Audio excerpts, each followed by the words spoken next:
Happy birthday, happy birthday, happy birthday to you. Tagalog.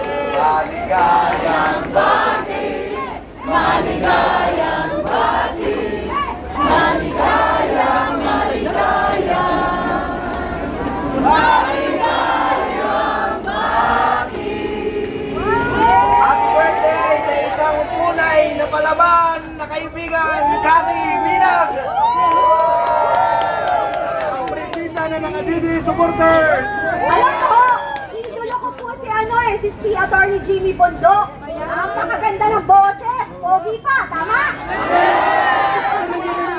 Sinada para hindi sintunado!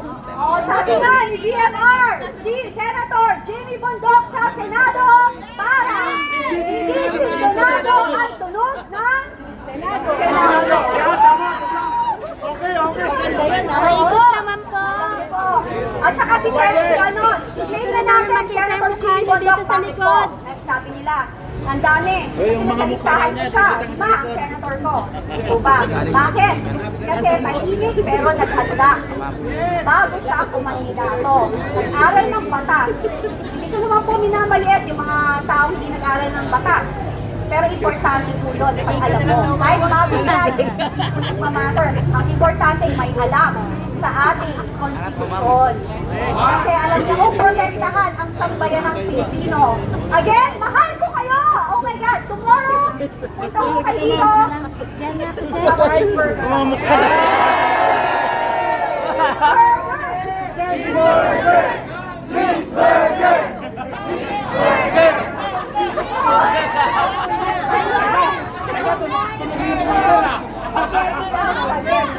Okay, congratulations everyone. Hindi po yan sa dami, pero sa mga solid na paninitigan. God bless!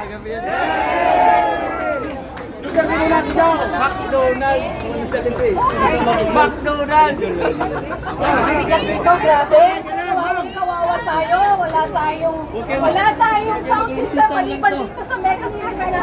McDonald's! McDonald's! Beef burger!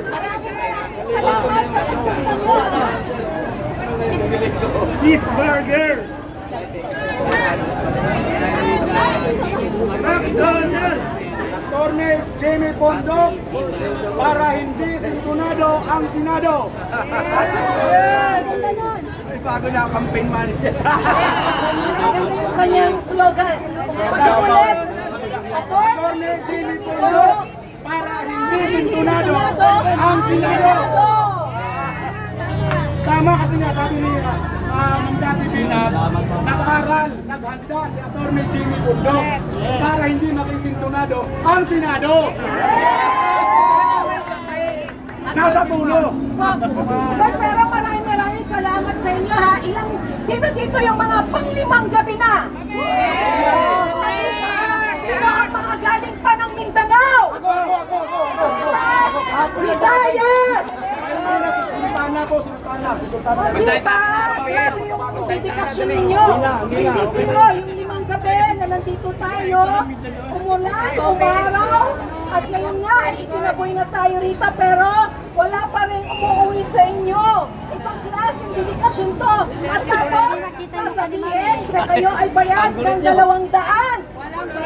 Totoo ba yan? Galing sa Mindanao.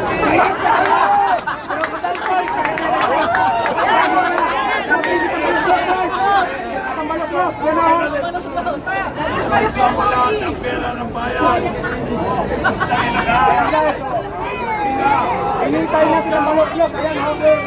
Kasama ng mga zombies. Nananawagan tayo sa ating gobyerno na tama na ang walang habas na paglulustay ng pera ng bayan. Itigil na ang walang katuturan at walang kapatirang pag-hihiring dyan sa Kongreso para lang tipitin ang pamilyang nagluklok actually sa kanila. Tama? Mag-focus na sa problema ng bayan. Makapalang mukha. Ay, Ayan na si Martin! Ayan na si Martin! Ise! Ayan na si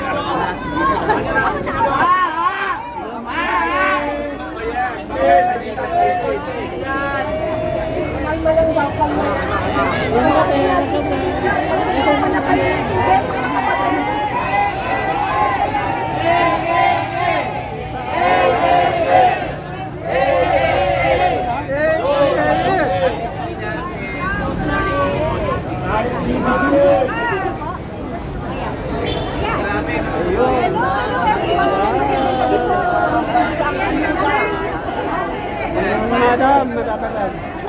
Ano?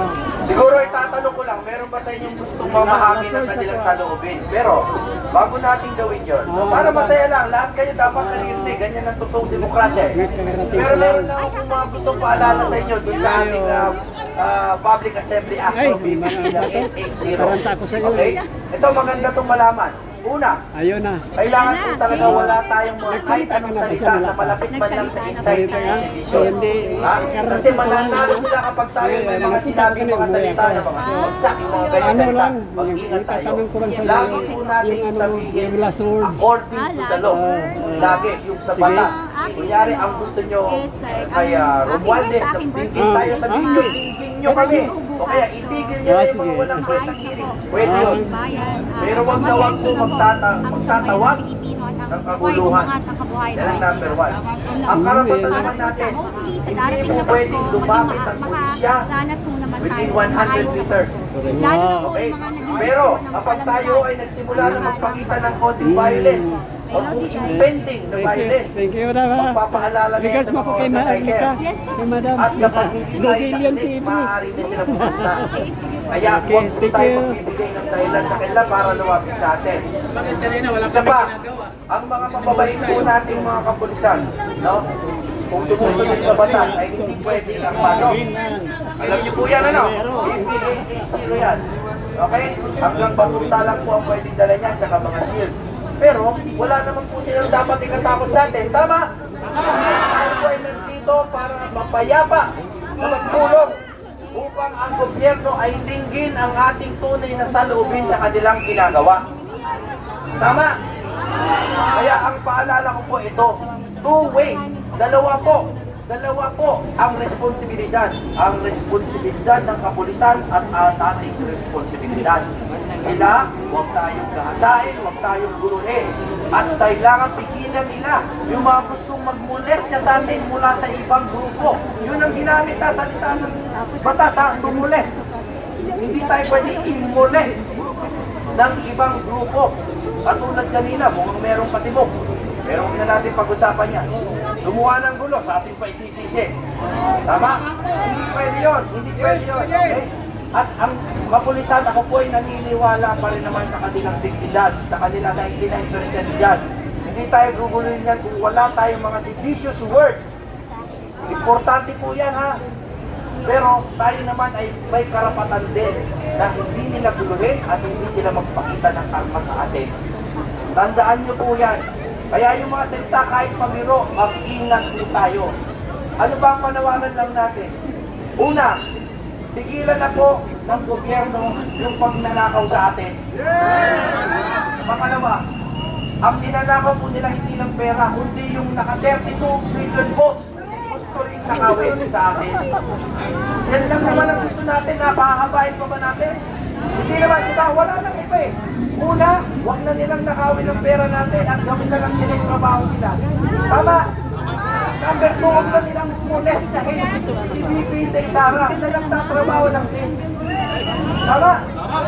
Okay, kaya tandaan ko, kung kayo po sa pag-uwi, kung may telepono kayo, basahin nyo, BP lang 880 para alam nyo ang inyong karapatan dito sa ating malayang pamamahayag ng ating salubin at ating mga puhot at reklamo sa ating gobyerno. Mabuhay po kayo lahat! Mabuhay! Attorney Jimmy Bondong sa Senado, hindi Senado. Sama na.